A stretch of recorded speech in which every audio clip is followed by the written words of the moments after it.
Okay, so in this problem, we are basically required to find the longest repeating and non-overlapping substring. For example, we have this example he. This is a substring. This is a string given to us basically, and we would require to return the longest repeating non-overlapping substring. So, for example, a possible substring here would be so we can see that it is repeating basically three times he, but it is not our answer because it is not the longest substring that is repeating here. Um, because we can see that heh is a substring which is also repeating two times in the string, so we would return heh as our answer. But there is another possibility. For example, if I consider um, this string basically uh,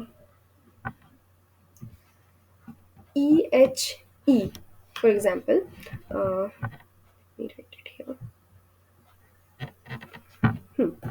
So if I consider this string uh,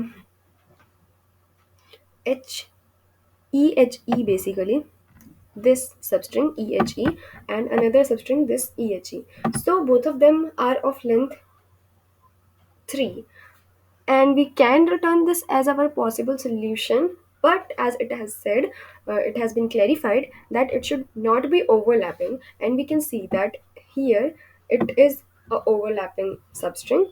So that's why this would not be our answer. So that's the basic meaning of saying that it is a non-overlapping substring, so we should keep it in mind. Okay, so let's talk about the brute force approach to solve this problem. Basically, we would try to calculate all the substring. Obviously, we are using the brute force approach, so we need to calculate all the substrings first. So for this, I would basically have these.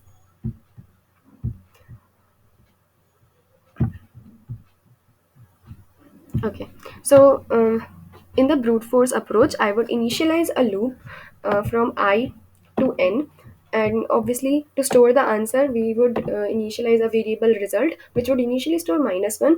So if we are not able to find such a substring, then we would return -1, and it would have a length of obviously 0. We would keep it here so that we can uh, basically find the maximum length, because suppose that in that situation we were finding he repeating substring, but it was not our final answer, so that's why I am maintaining this variable so that I can record the maximum length.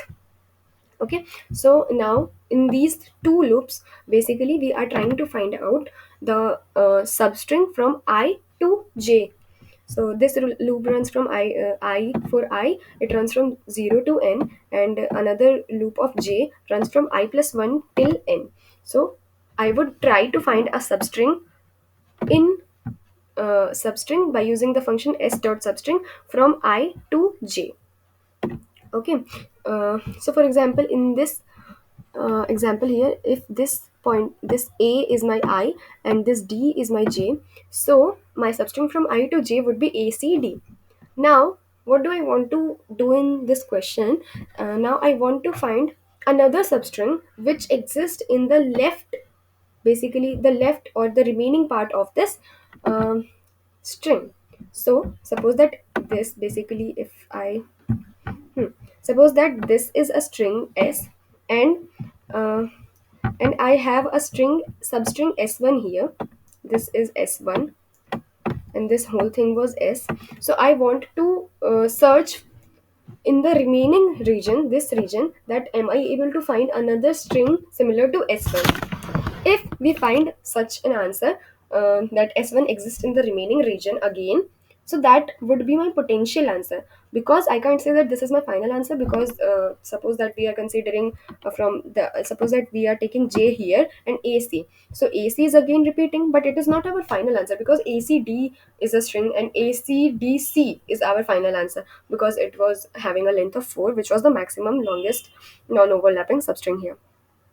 Okay, so that's why basically we would store this value of our current substring in this variable string, um, in this variable string from I to j, and we would store its length in the length variable. Now, this s dot index of substring j, this function basically checks for the substring that was passed. For example, the substring that was, let's change the variable name. Suppose that this is s1, so I would search that is there any s1 string from j to n. So in this example, our j is from basically at d, so now I would run a loop from j to n and I would search that is there any other substring that is equivalent to s1. So I would say yes, I am getting such a substring which is equivalent to this string s1 that I had previously stored.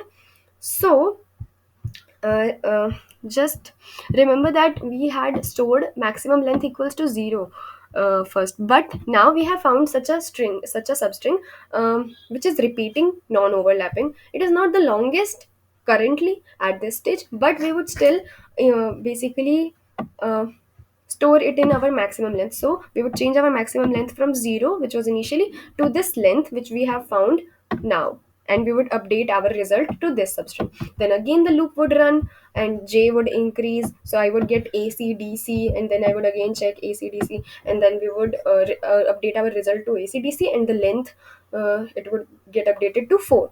And then I would search for another examples also, but there we would not get another longest repeating non overlapping substring. So this would be my answer, acdc.